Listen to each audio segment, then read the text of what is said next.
विशेष सहाय्यक योजनेअंतर्गत मिळणाऱ्या विविध पेन्शन योजनांचे अनुदान थांबण्यामागे आलेल्या ओटीपी प्रणालीतील तांत्रिक अडचणी दूर करण्यासाठी माजी आमदार अशोकराव जांभळे यांच्या नेतृत्वाखाली संजय गांधी निराधार समितीचे माजी सदस्य सचिन गजानन कांबळे यांनी विशेष सहाय्यक मंत्री नरहरी झिरवळ यांची भेट घेत निवेदन सादर केले। या निवेदनात असे नमूद करण्यात आले आहे की श्रावणबाळ, संजय गांधी निराधार, इंदिरा गांधी राष्ट्रीय वृद्धपकाळ, विधवा व अपंग योजना यांचे अनुदान जानेवारी 2025 पासून थेट डीपीटी प्रणालीद्वारे देण्यात येत आहे, परंतु 8 जून 2025 पासून ओटीपी प्रणालीमध्ये तांत्रिक बिघाड झाल्यामुळे इचलकरंजी मतदारसंघातील 4,500 ते 5,000 लाभार्थ्यांना पेन्शन मिळणे थांबले होते। या पार्श्वभूमीवर सचिन कांबळे यांनी मंत्री नरहरी झिरवळ यांना भेटून ओटीपी प्रणाली तात्काळ सुरळीत करण्याची मागणी केली।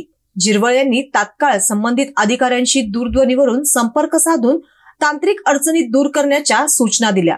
त्यांच्या हस्तक्षेपामुळे ओटीपी प्रणाली पुन्हा सुरू झाली असून त्यामुळे लाभार्थ्यांमध्ये समाधानाचे वातावरण निर्माण झाले आहे। या प्रसंगी माजी आमदार अशोकराव जांभळे यांचे कार्यकर्ते देखील उपस्थित होते। या निवेदनाची प्रत मुख्यमंत्री अजितदादा पवार यांना देखील देण्यात आल्याचे सचिन कांबळे यांनी यावेळी सांगितले।